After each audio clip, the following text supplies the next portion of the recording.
folks. John from A is for Alcoholic again. Today's conversation is with Chelsea Pegues. She is the host of the Stiicky Eddie Podcast, named after her late father.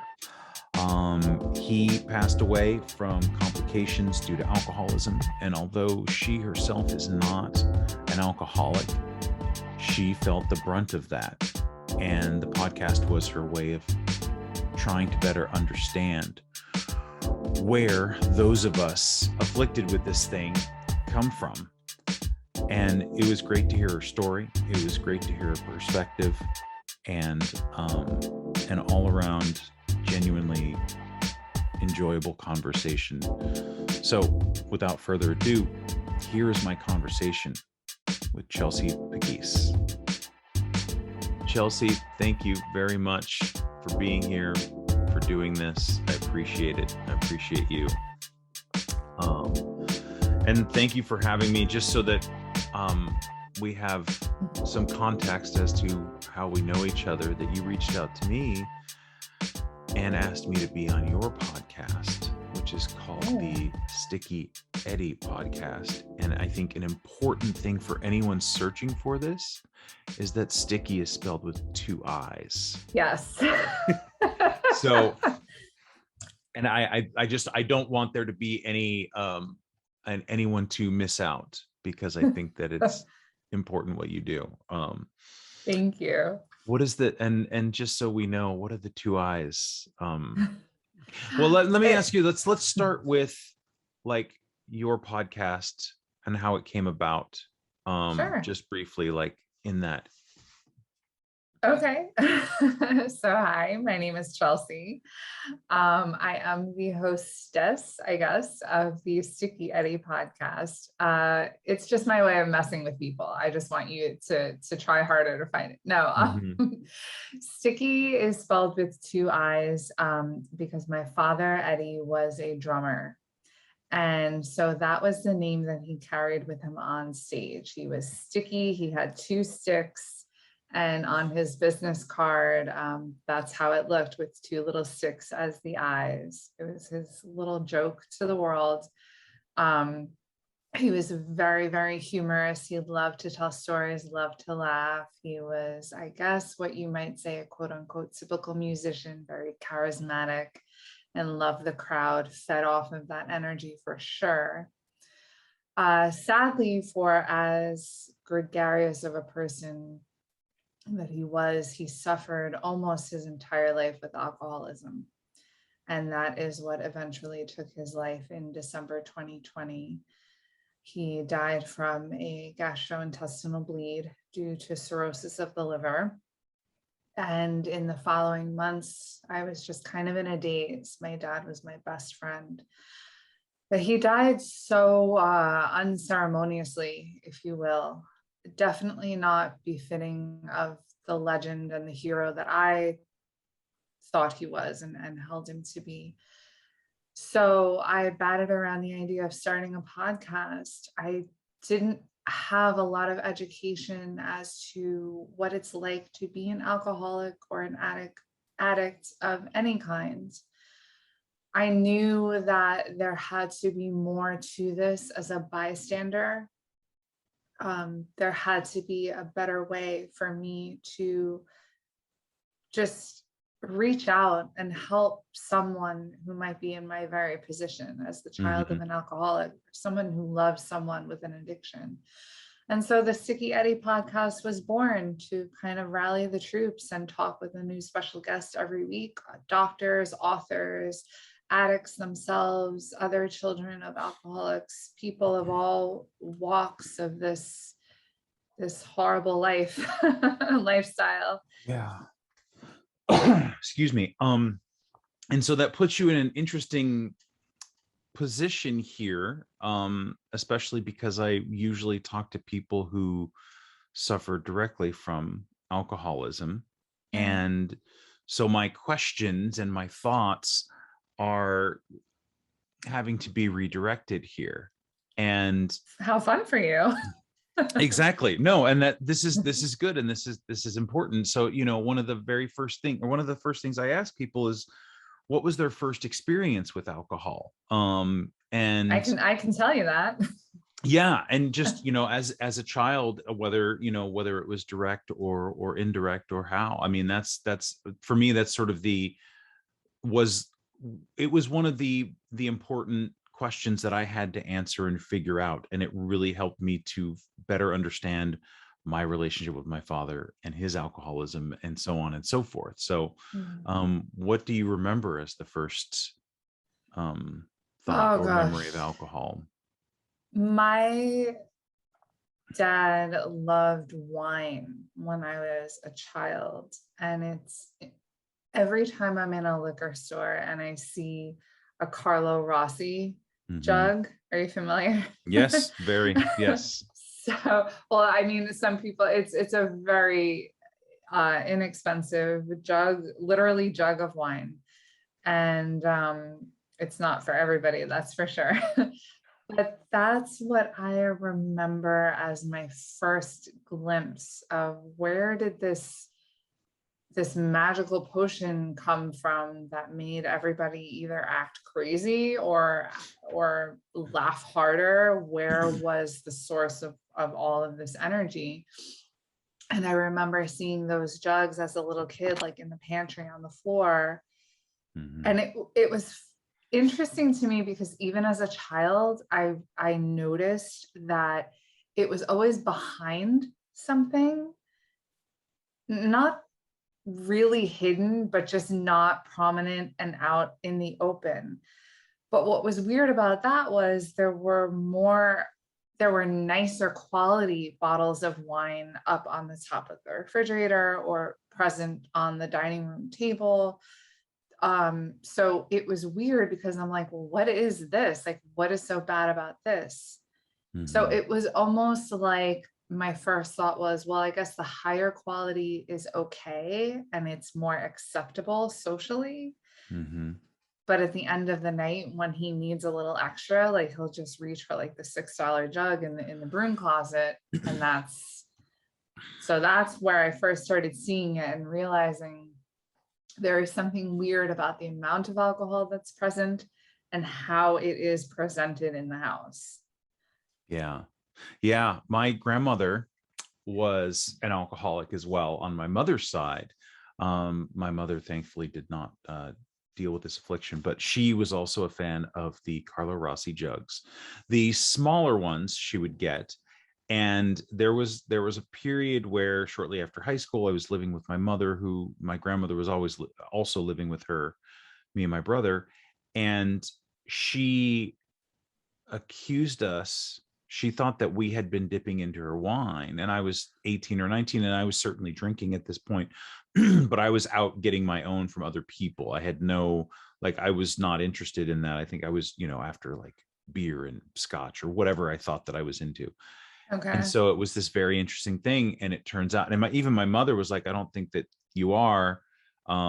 She was just drinking and she didn't remember how much she had drank. Oh, wow. But you say the jugs were kept in like the pantry and they were down on the floor. And so that was something that, and then my mother didn't drink. There was no other alcohol, but I remember Carlo Rossi being on the floor in Isn't the that pantry. weird? It's Hmm. it's the Cinderella of wines, I guess. Like Hmm. go sit in the closet in shame. Isn't Yeah. that something that we both have that recollection? That's so weird.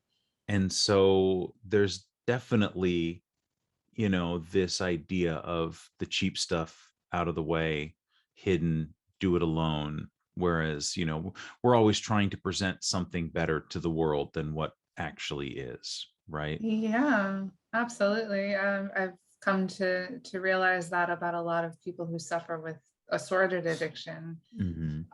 No matter what it is, you are just always trying to present better to the world. So you know that something is off, but you just don't have the capacity to deal with it. Yeah. Um, and so then when you noticed this and you saw that, adults were getting excited or laughing or the energy was coming from this, did you think, oh, that's something that I want too? Not at first. Definitely not as a small child. I think my dad took his first drink when he was 6 or 7. Yeah, it was different times in the late 50s and 60s. Not at first. I want to say that I probably tried wine for the first time when I was 13 or 14. My dad, as I mentioned, was a drummer, so he'd play a lot at night on the weekends. And by the time I was an adolescent, my mother was out a lot as well because she was caring for my grandmother who had Alzheimer's. So nobody was around, or I would wait till there was a moment when no one was around. And I remember, I think it was a little bit better than Carlo Rossi. I want to say the first wine that I ever tried was probably Gato Negro. And I took a sip. I know it's so highbrow. Familiar too. Yes. No, yes. only better by a couple of bucks. Right. But I took a sip and I was like, it's okay. It tastes very bitter. I was not immediately a sommelier by any means. But I do remember immediately it hit me in the head. I immediately felt dizzy and warm and just definitely not 100% with my faculties. And this is only after a couple of sips because of course I'm 13, 14 and this is my first experience. And I did not like feeling out of control the way that made me feel. And so I didn't really stick to it. Every teenager that I know has experimented with beer and other types of hard liquor, rum and things like that. And if you say that you haven't, I'm 99% sure that you're lying. But the extent of my experimentation with alcohol was a lot to do with like the social scene and parties as a teenager and things like that. For some reason, I never became a true alcoholic. I never sought it out. I never needed it to breathe. I never wanted that type of escapism. And that's one thing I could never understand about my dad. Why were you chasing that level of escape so hard that it had to be alcohol? I mean, I'm glad it was alcohol and I hate to say it, but maybe nothing like heroin or anything like that. If that makes sense. I don't even like to say that now that I've been doing the podcast for some time because I've gained such an education that it's almost like depression. Like you can't liken anyone's level of depression to anyone else's. Everyone's experience is so different.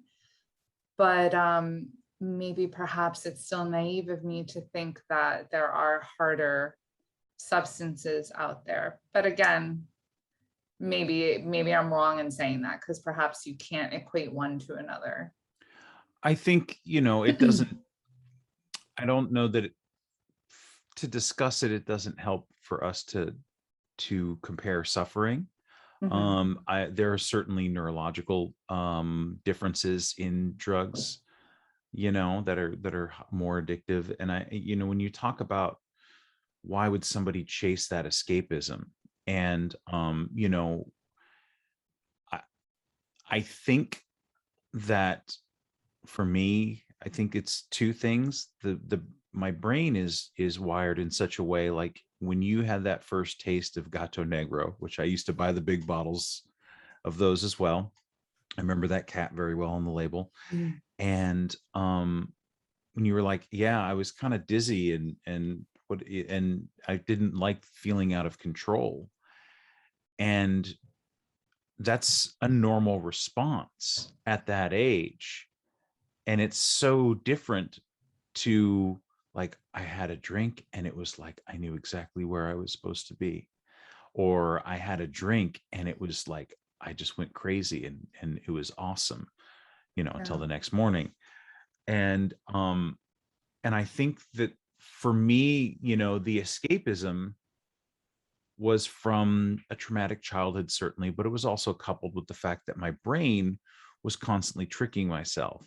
And I couldn't, once you get into that cycle of addiction, it really is almost impossible to get out.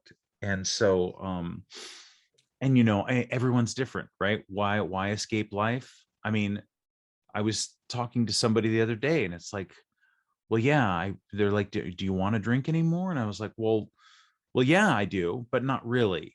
I want to escape because I'm bothered or irritated or sad or depressed. And it was always the easiest way to feel To better. do that. Yeah.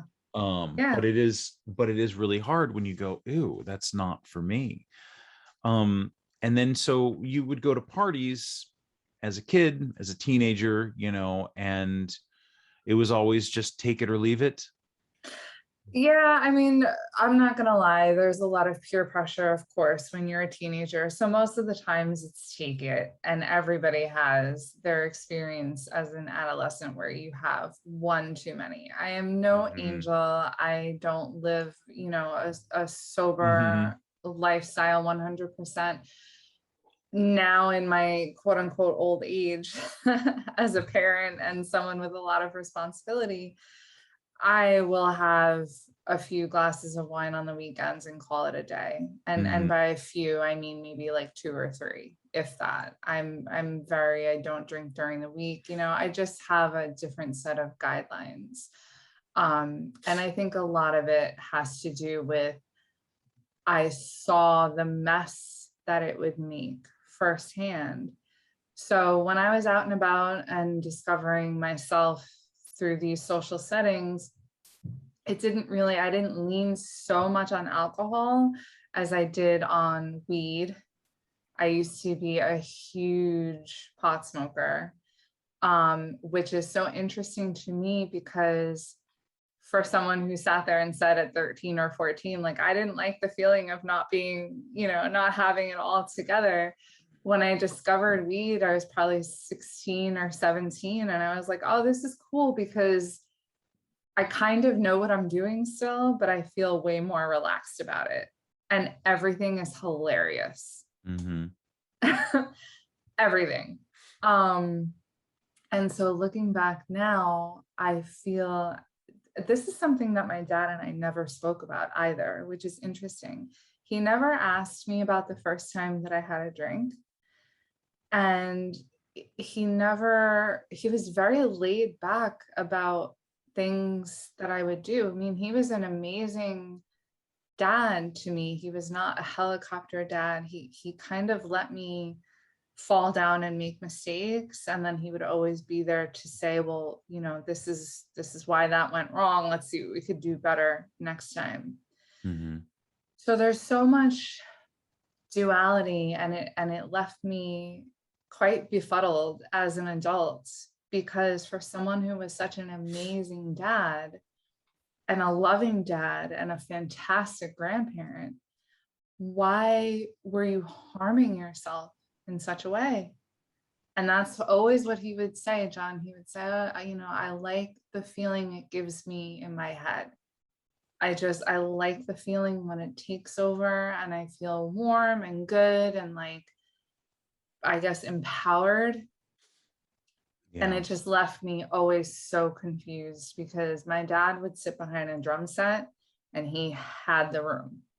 That was it. If my dad was at the drums, that band was on fire and the room was sold. And it was like he was king of the world for however long the set was.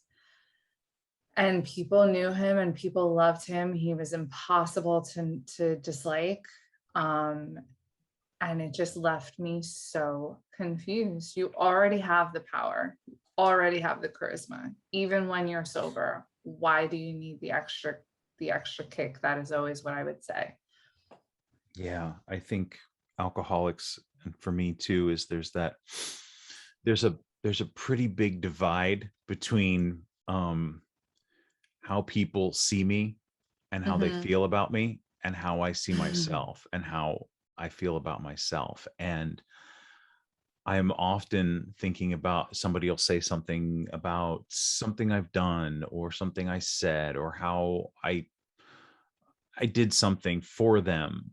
And I'm thinking like, either that was no big deal, or I really wish that I felt the same way inside. And I don't know that, I don't know how, and I think alcohol helped me feel that way in Mm-hmm. some weird, distorted, twisted way of, man, this is that warmth. This is that hug that I have been Yeah. seeking, right? When you talk about your father having it, right? He already had it. He didn't need it from this thing, this drug, Yeah. this drink. And it just, when I hear you say it, and I'm like, I know what that is. And I wish there was some answer, because I still feel it 6 years sober, right? I still Right. feel it. I go like, somebody said, It's are you? like a phantom limb Yes, almost. it really, Yeah. really is. And so, I mean, I still continue to, I deal with it. I mean, struggle is such a, I think, an overused word. It's just there, it's Mm-hmm. still in my daily life. Otherwise, I wouldn't be having conversations like this with you, which is a fortunate thing. But yeah, it's that sort of gap that I think alcoholics try to bridge. Yeah. And your father, there was no like Jekyll and Hyde with him. There was no, I mean, Not until the end. mm, And this is, ugh, it sucks so bad. So my dad and I, as I mentioned, were best friends from the second I entered the world. That was it. We were just simpatico. He saw he and I am not the only one that says this of him, but he saw you always. He just had that capability. If you were talking to him, he had, my husband and I joke, he had a Clint Eastwood squint. mhm. Just the left eye had like a little bit of a hooded eyelid, or like just a heavy eyelid, and he always was squinting at you in such an intimidating way. But if he liked you, you could tell like his eyes would open a little wider and they would like sparkle. you know um he really took time to get to know people and care, and made you feel like you were the only person in the room. And so as a little girl, I mean, that's all you want. You want your dad's attention. You want him to show you the ways of the world, and help you learn how to ride a bike and all these things. I don't remember I know that my parents fought like cats and dogs. My mother is beautiful and was even more so physically attractive in the 80s when they first met. Um, but she was always very insecure about the fact that he was a musician and a working musician. And she, honestly, knowing my dad, I don't think she ever had anything to worry about. But I think, she had a traumatic past as well, and it was always in the back of her mind. So when I came along, I do remember vividly my parents fighting verbally a lot as I was growing up. One Christmas Eve, when we first moved into the house that I ended up spending the rest of my childhood and adolescence in, they had a fight over something. I think it was so ridiculous. It was probably about what we were going to have for dinner. And it escalated in such a way that I remember my mom having a knife. I don't know what she was planning on doing. And I'm sitting in the middle of the kitchen floor and I'm just sobbing. And I'm saying, please, please just get a divorce. Please just get a divorce. Like, I cannot take this anymore. So it really wasn't so much Jekyll and Hyde, because he wouldn't get violent. He would just get emotional. And I think the anger on my mom's part always came from, why can't you just stop? Why can't you stop? It didn't make him mean or violent. It just made him sloppy and annoying, Yeah. and just a hot mess. He was just not himself, and it frustrated us so badly because he was always cool. Like when he was just his regular self, he was just magnetic, and we couldn't understand why he would want to dilute that, diminish it, degrade it, whichever adjective you prefer. It was all of those things. As he got older, a few years ago, he actually suffered a small stroke. So he had drank so much to the point where he was hallucinating. His body just couldn't take it anymore. We rushed him to the hospital. He had suffered a very small stroke, and he was just in a little bit of trouble internally. He couldn't speak for about 3 weeks after that. And so I had to get him into a physical rehabilitation center. Mm-hmm. And while he was there, I filled him in since he couldn't talk back. And I told him, you've been saying some mean things. You've been getting a little mean. You've been telling us that you do so much for us. You're always bending over backwards to make everybody happy. Why can't we just let you drink? Why can't we just let you be happy and live the life that you want to live? And so I think toward the end of his life, he was starting to feel like things just had not panned out the way that he wanted them to go. My parents, I got married in 2009, and my parents waited until I got married to get divorced. So thanks, guys. And it was weird because they ended up actually becoming best friends. They ended up spending like every day together up until the end of his life. And it's so odd. I was thankful it made holidays a lot easier as an adult, but it was just very strange. But so they got divorced and he moved into a really nice apartment not far from my mom. But I think he was looking around and taking stock of his life. Like, I didn't make it to being a world famous drummer.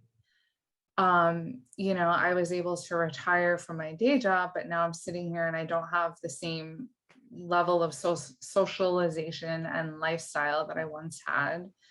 He was just, I think he was very unfair and judgmental of himself. He didn't see what he had as true success. He judged himself incredibly harshly.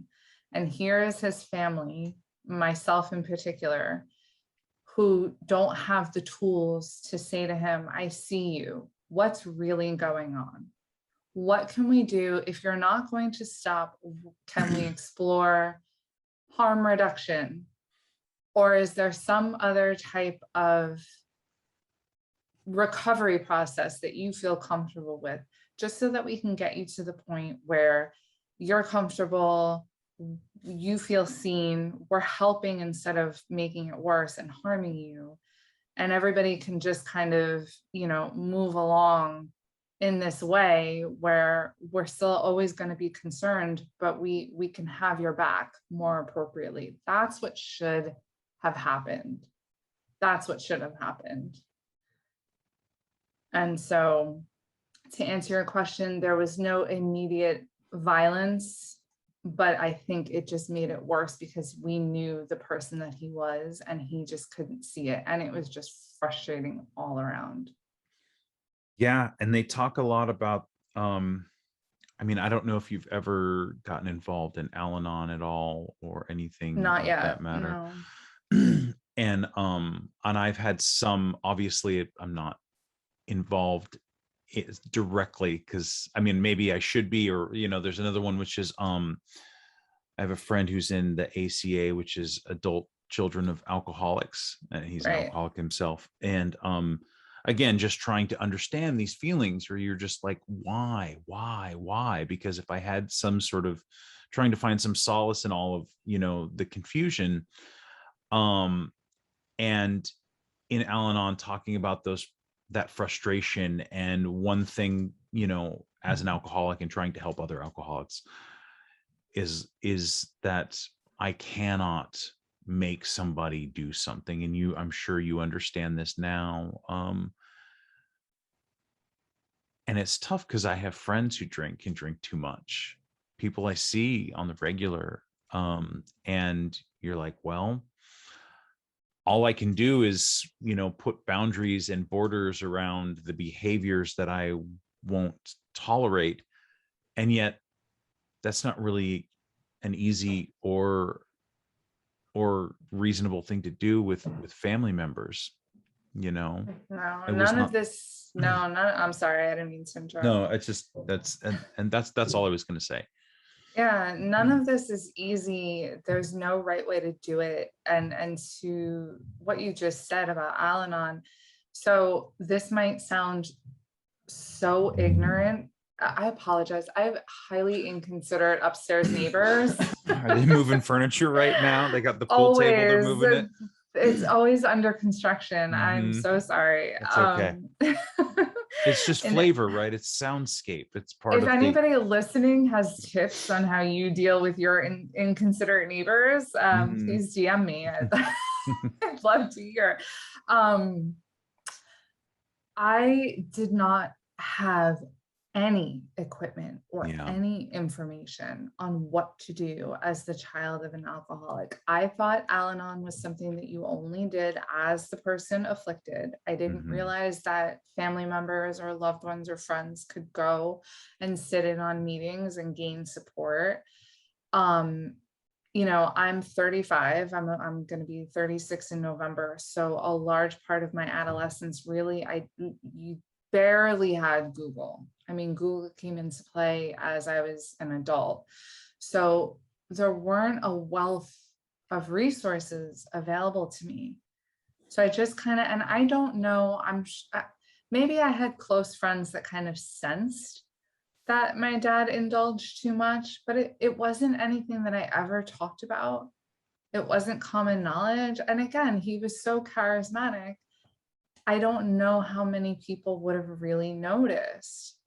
So I kind of spent adolescence and my young adulthood not saying anything, not reaching out for help for myself. I was always so worried about my dad.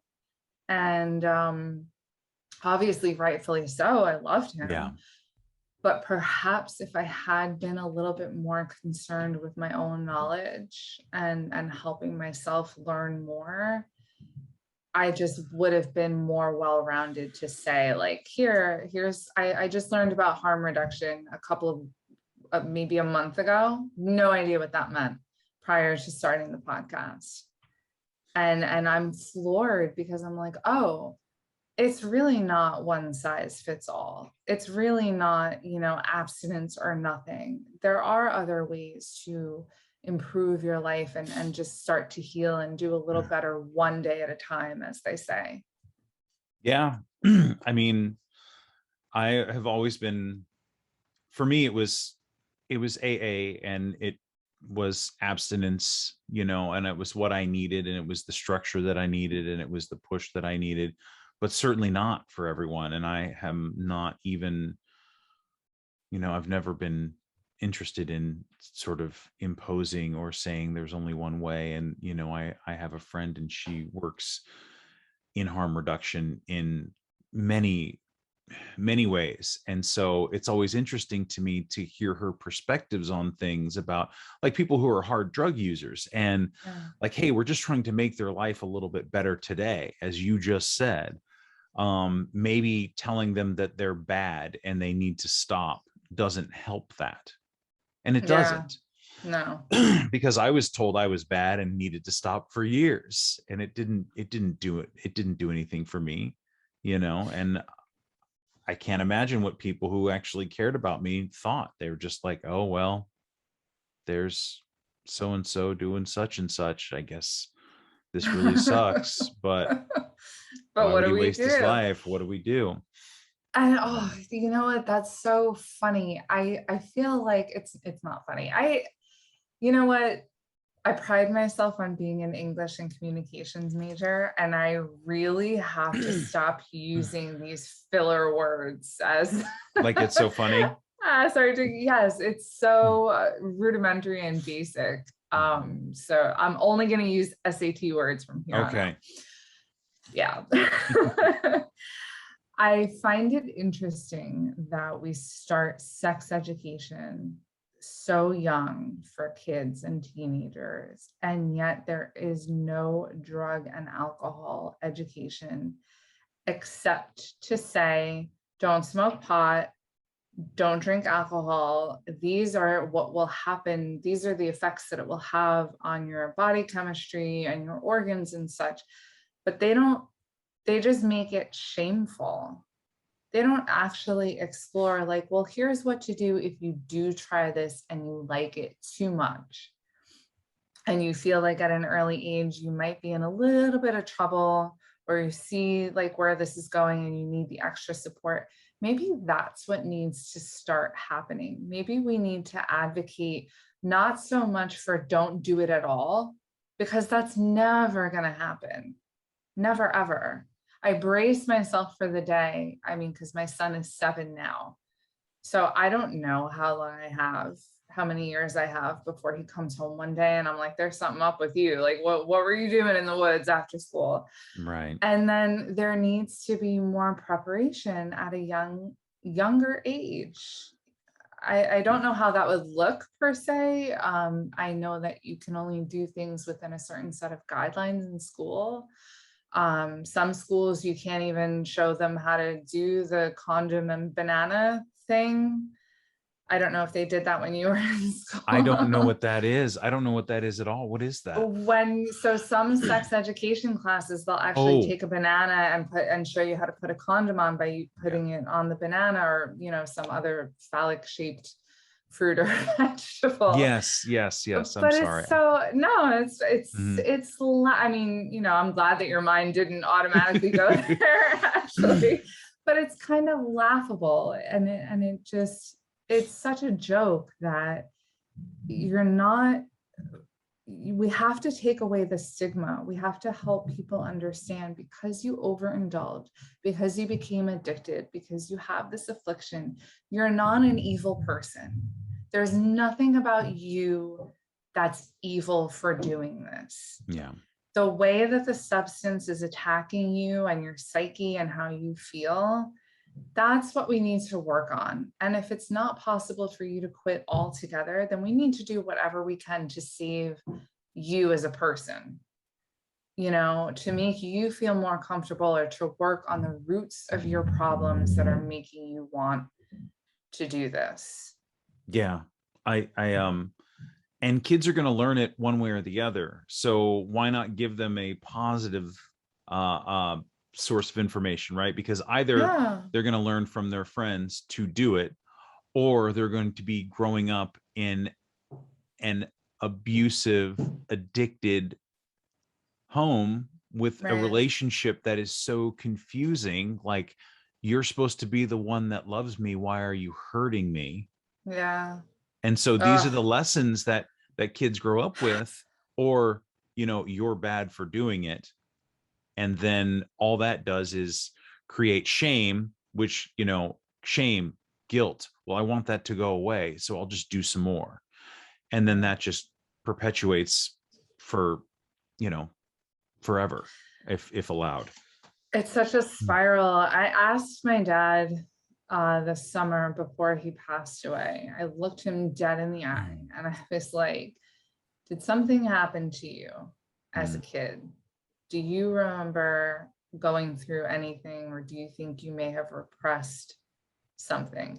Because my dad would go through such long stretches of sobriety. When I was in high school, there was a period he was so stone cold sober and clean for 4 years. I mean, it was miraculous, the things that I knew he was capable of, which made it all the more frustrating. And so at the time that I asked him this question, he was sober. And I just wanted to know, like, sincerely, what is at the root of your problem? Should we be focusing on something else aside just from the substance abuse? And he, you know, he went to Catholic school in the era where a lot of things were allowed that would never be allowed today, just physically, you know, with nuns and rulers and all the stereotypical things, that those things happened to him. He actually suffered permanent hearing loss from getting smacked on the side of the head, and then he hit something, a locker or a wall. He said something that might have been a little too playful or sarcastic to one of the school authority figures, and this person just hit him on the head. He hit another object and suffered permanent hearing loss. So things like that, I always wondered, did you suffer in some other way that you're just not ready to speak on? And he said no, pretty emphatically, not in such a way where I thought he was covering something up or diverting, but I believed him when he said no. And he always pointed out that he had a happy childhood. His parents took care of him. But conversely, he would tell me, oh, I was like 3 or 4 and I asked my parents for my first drum set and they bought me a guitar. My grandmother, my father's mother also died from cirrhosis of the liver. So these are things that he had seen and grown up with as well. And just, from his own traumas, was not able to break the cycle. So I feel like better mental health support for people who are suffering. And we need to somehow, as a country, really work on creating free mental health support for everybody, or extremely, extremely low cost mental health support. Because after losing my dad, it took me a good 6 months to find someone that I could afford to talk to on a weekly basis. Because believe me, if I could talk to somebody every day, I would. But it is fiscally impossible to keep that up. And a lot of people that suffer from addiction could really use the help. They are addicted for a reason. It is not often because they want to be trapped in this zone of suffering. Yeah. I think when you're questioning, was there something behind it? And my first thought was yes. And that, and again, I'm, coming from my own experience and just discussing things with people, is that I had a lot of very painful and exhausting and abusive and, traumatic events in my childhood from my father. Also, and I think that my brain is wired that way, that it's both nature and nurture, at least for me and people that I have discussed this with, is that it's twofold. It's not that if I had a perfect childhood and drank for the first time at, I don't know, whatever it was, 15 or 16, I would have been like, oh, well, there's no problem. I probably still would have had that immediate, wow, this is awesome. I feel so much better now. Yeah. I think all those things just exacerbated and then made it even like it made the wow even wower. Is that an SAT word? Exactly. Yes. That is my 25-cent word. But yeah, so I think that and I don't know everybody's story, and certainly not your father's. But I think those two things definitely often work in tandem, because I also know people who went through a hell of a lot and they were just like, I had to stop. And they were able to do that. And I go, how? Because it was like the worst thing in the world for me. And it took forever. And it took multiple rooms of people and time and patience and, a lot of work to be able to just be moderately miserable. You know what I mean? As a sober person, appropriately miserable in this world that we live in. But no, and I'm joking, but I mean, that's kind of sometimes what it is. And that's fine. That's some days, and some days it's great. And that's cool too. So yeah, and not that you should ever stop trying to understand it. Yeah. Right. And the bulk of it, the whole of it. But I think that's sometimes it's like, that's because I certainly feel that way. I'm just an alcoholic. That's why I drink. Why do you drink? Well, I'm an alcoholic. Yeah.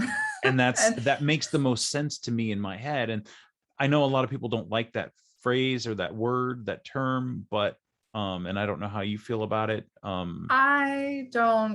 I think alcoholic is appropriate. That's what Yeah. you are. And they say, if you know, you know. If you say that joke to someone and they laugh like I just did, then they know, they get it. If they're like, oh, then that's not comfortable for them, and that's okay. Right. What I'm learning is, and I asked a guest recently on my own show, how do you feel about the word disease? Because I struggled with disease most of my life. I didn't believe that it was a disease. I felt like, if you really loved your family and you really wanted to stick around, that you would. It wasn't comfortable for me. Now I know more about why I didn't like that, because I just didn't have enough education surrounding this whole process. And now I feel like disease is appropriate because it is something that happens to your brain. This is to do with your chemistry and your makeup and all of these other elements that comprise who you are and what you're capable of handling or not. So I think, John, it just depends on how much education the person that you're talking to has, what their perspective is, what their mindset on other things are as well. You'll find this conversation would go very differently with someone who is deeply religious, perhaps, or just live their life a little differently. And so again, being on the other side of addiction, when I stopped smoking pot, I just stopped. Like one day I was just like, oh, I am not doing this anymore. And it was like I aged out of it almost. And I was able to just not do it anymore. And that's miraculous to some people. And if I could open my head and like show you how I did it, I would. Like, it just wasn't a big deal for me. I used to smoke cigarettes when I was a teenager. Yeah, I started smoking at 16 and I stopped when I was 21 or 22. That was incredibly hard. Yeah. I had such a tough time smoking cigarettes, so much and I was still an athlete. I was a high school athlete while I was smoking the way that I was, and I actually had a collapsed lung at one point. So this is why I say there's so much duality in everything. And now that I'm on the other side and my dad is gone, I look at myself and I'm like, you little twerp. Like, as my dad would say, you crouton. Like, what were you? Why, who the hell are you to judge? Why do we judge so harshly instead of meeting each other with compassion and just saying, like, what are you going through and how can I help? How can I be there for you? Even if you never stop till your dying breath, how can I be there for you in a way where this relationship can continue on for both of us? Yeah, especially when it's those relationships that are the most important to us. Yeah. And I think to go back to, we were talking about terminology, and I think a lot of times there's this meta conversation about the terminology we use. And I would only say that when I went through my 12-step program, God shows up a lot, right? And I've never been, not let alone deeply religious, not religious at all, not interested, kind of objected to all of that. And at a certain point, getting into it and working with other people, I kind of just said, you know what? I don't care about that word anymore. I just want to feel better.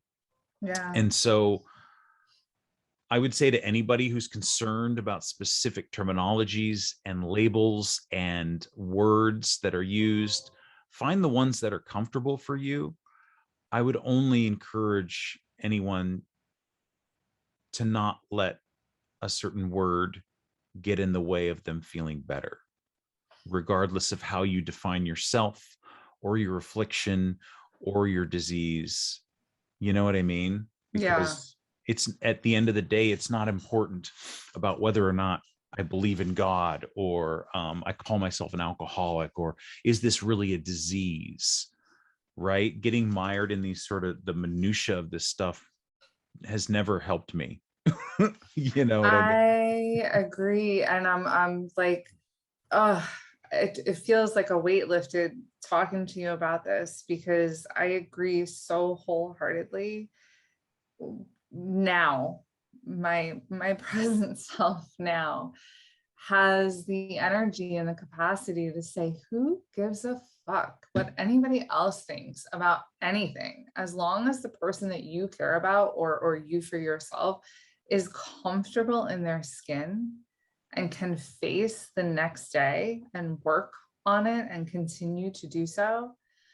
I was listening to another show earlier today, when the person was referring to the gym. And sometimes the hardest thing to do when you're working out is just showing up to the gym. Yeah. And then once you start working out, or whatever your routine is, you get a little bit more comfortable and you go on, and before you know it, your hour or whatever is up and you live to fight another day. And so we need to start removing labels, like you said, and removing boundaries of what things should look like, and just do the hardest part. Just find your reason to show up, find your reason to stick around, and just do what you can every day, however that looks to you, however comfortable you feel. I run every day. I get up at 5 a.m. because my husband has to leave the house by 6. And I run anywhere between 4 to 5 miles a morning. And every lap, I'm like, this is it. I'm going home. I'm so tired. Like, it's still dark outside. I can't.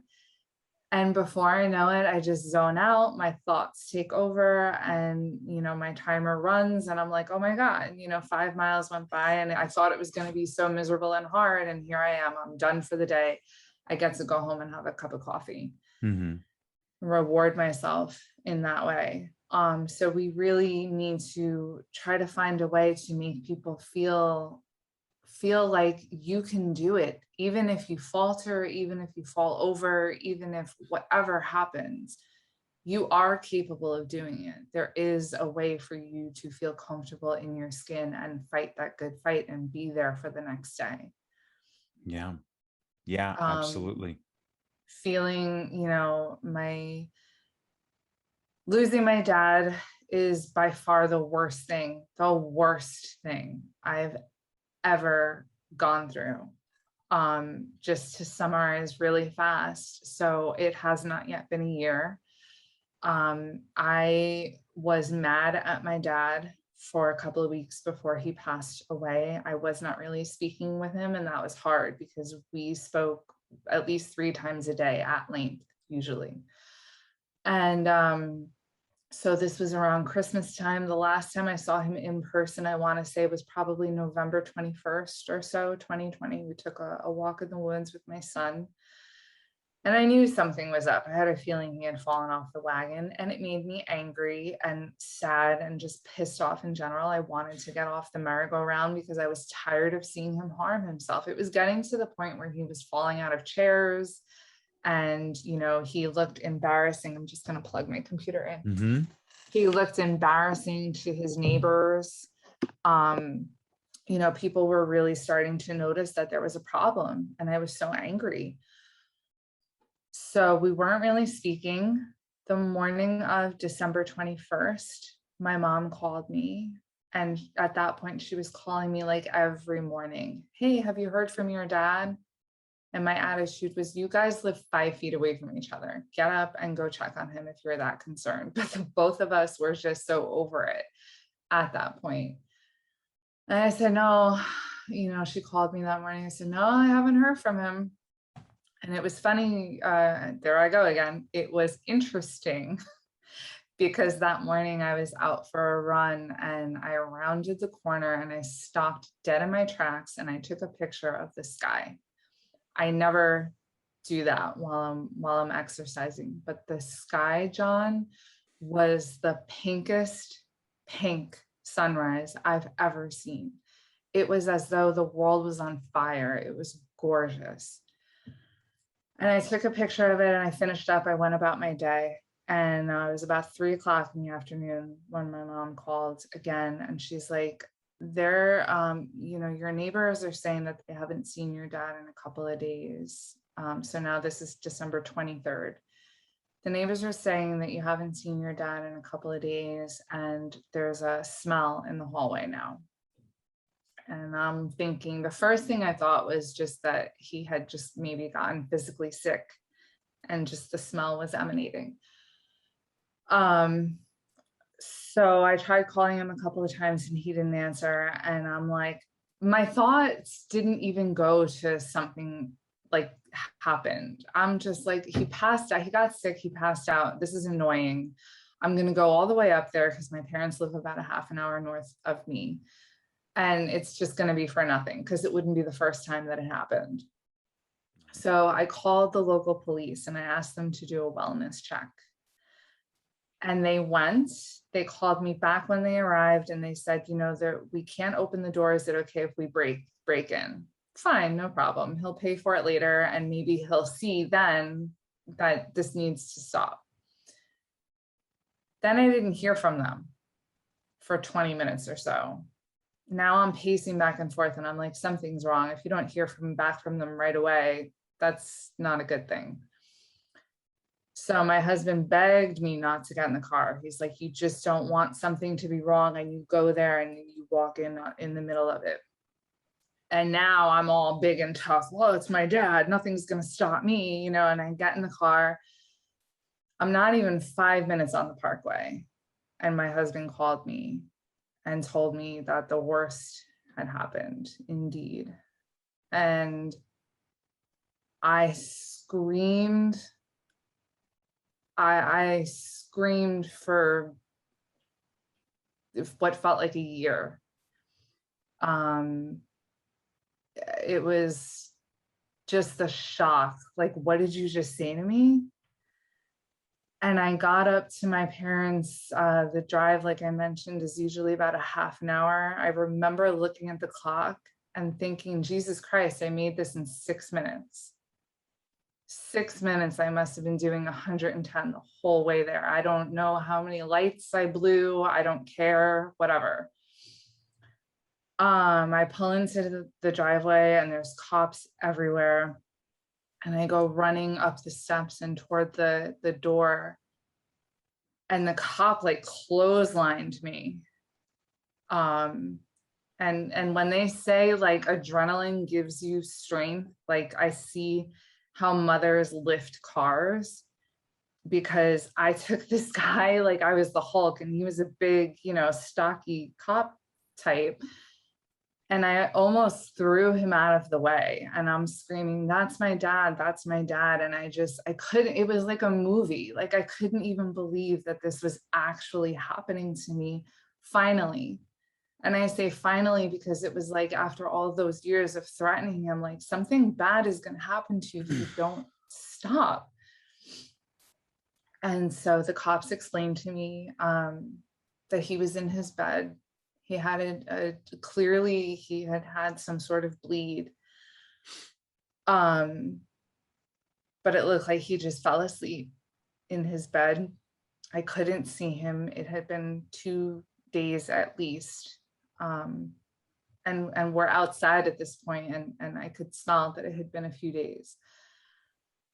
And, they took him away and they explained to me what the next steps would be as far as retrieving his things and dealing with a funeral home and all of that. So I watched them take him away in the blankets.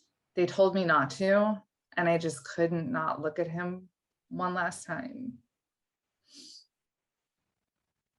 And I got a call from the funeral director later that week because I knew that he would want to be cremated, and I had anticipated being able to say goodbye to him before cremation. I think just because everyone's words were not setting into me, it wasn't clear to me that like I would never see him again because he did not look like a human person any longer. So when the funeral director called me and he was like, I cannot allow you to come and say goodbye. It's just, you don't want to remember him that way. I was shocked. And now, months later, I look back on that and I'm like, I don't know why I didn't pick up on that the first 10 or 20 times that someone told me. So this is why I started thinking, how can I help someone else from going down this road? Because to me, I look at photos of my dad and it's unbearable, John, that I'll never see him again.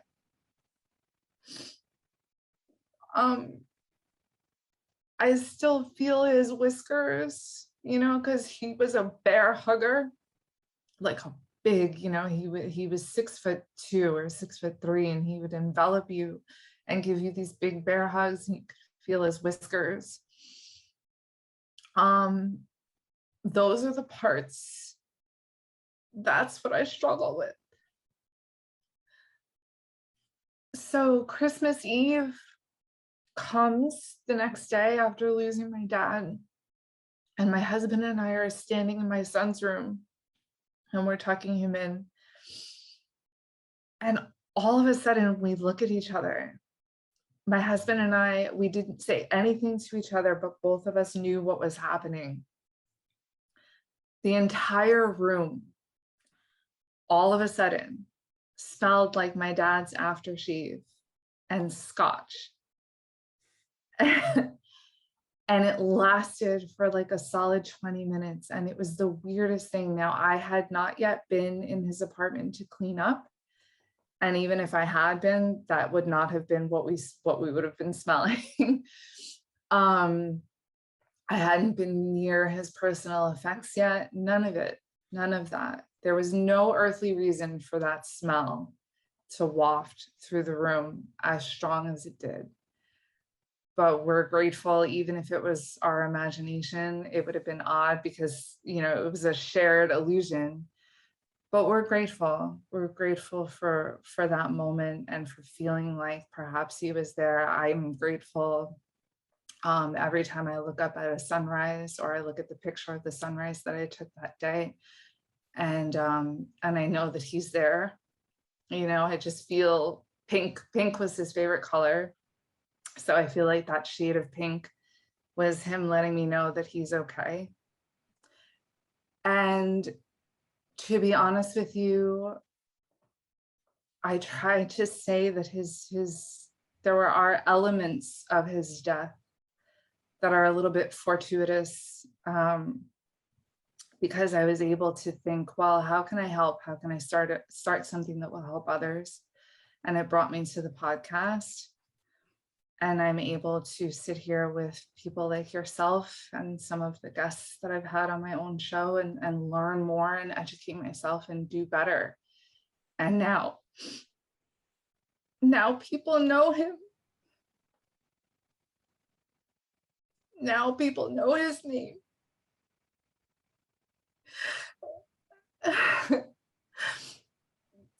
And he deserved that. He deserved that. But that's what he wanted, and that's what he deserved.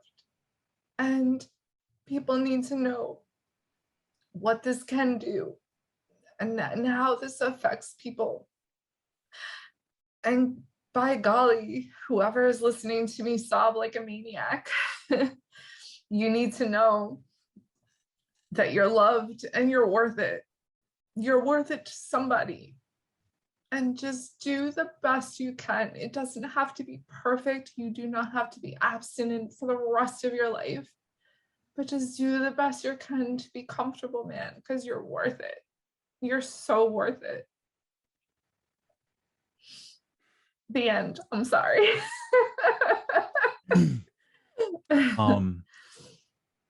Yeah. Thank you for sharing that. I know that it's not easy, and I'm a little embarrassed, I'm not gonna lie. I have some similar experiences with the end of my father's life. I wasn't there. Just thank you for sharing, and yeah, it's an important thing to remember that the actions that we take reverberate ever so Yeah. slightly, right? Like it's not, but even if it reverberates to one or two people, it's really important to those one or two people, Yeah. right? It's not Yeah. about how big your circle is or how, you know, how far out it goes. It's important to those couple of people. Yeah, absolutely.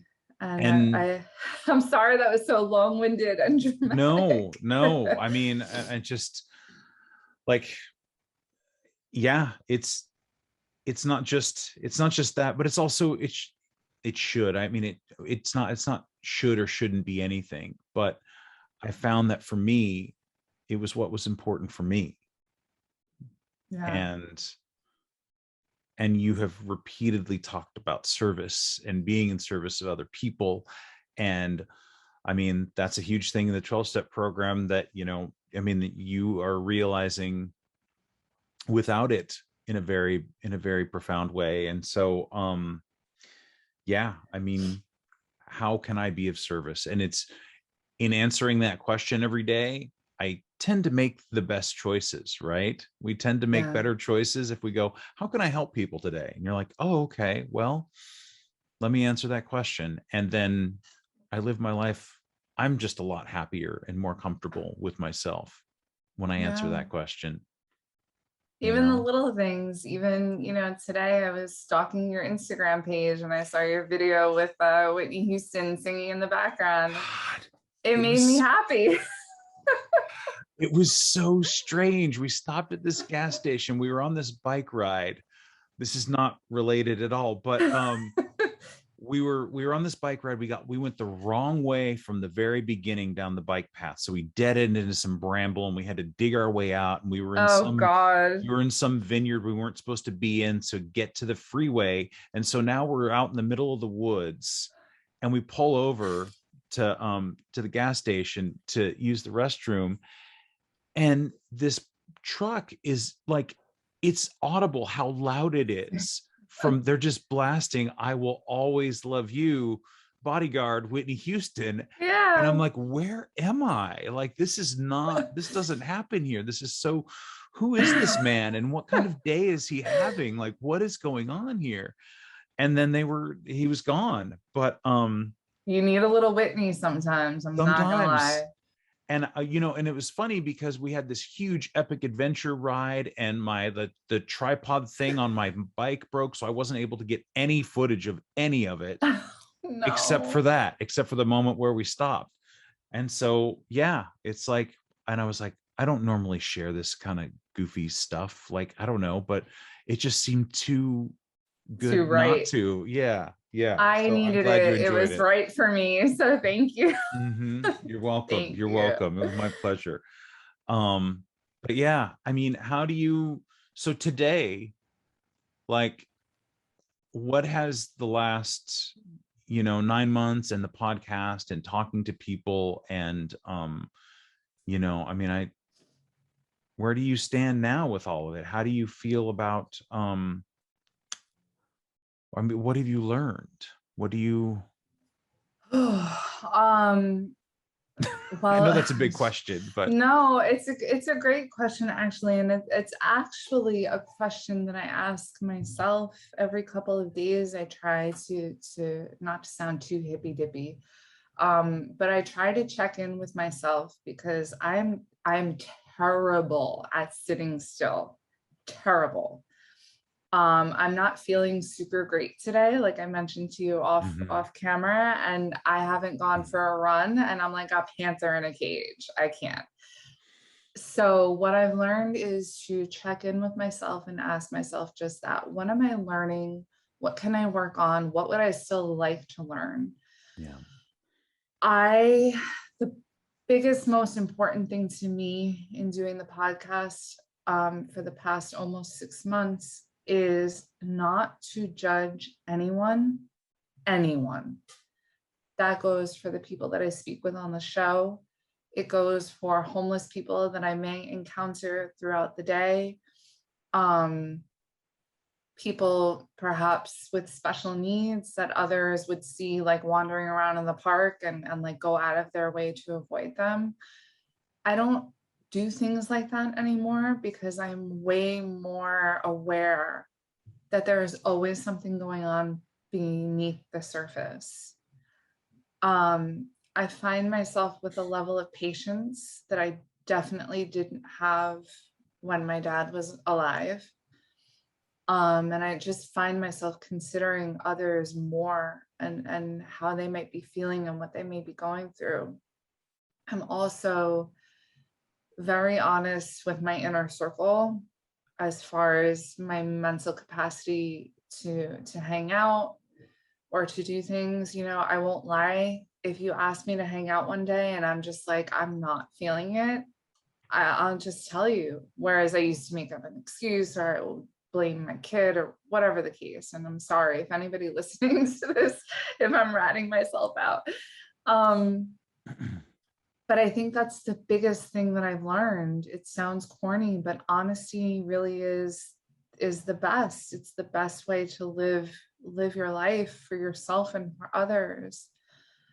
I'm learning new techniques. Like I mentioned earlier, one size is not fits all in recovery. And so I'm really grateful to be learning more about Al-Anon, more about adult children of alcoholic programs, and more about harm reduction and spaces like that. So the terminology that I didn't have before, the resources that I didn't have before, the books that I wasn't aware of to read, all of the things that I didn't know for 35 years, I'm catching up on, and I'm so grateful. Yeah. So grateful. Good. Well, I want to thank you so much for doing this. Thank you. I appreciate your time and telling your story. And where can people find this podcast one more time, just so that we get it right? I just want to make sure.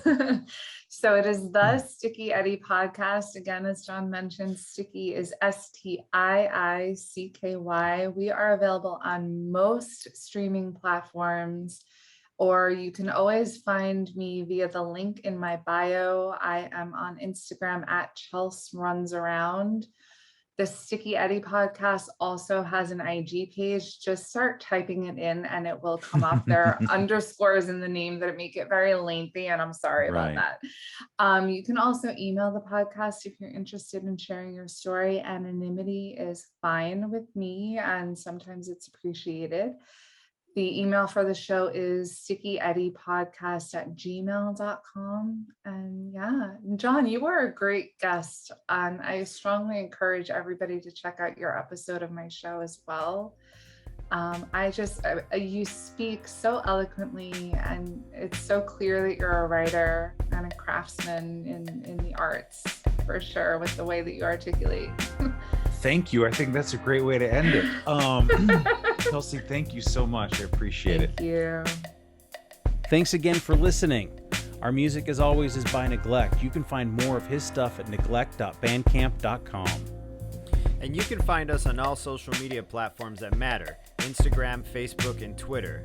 And you can reach us at aisforalcoholic@gmail.com. Talk to you later. Yeah.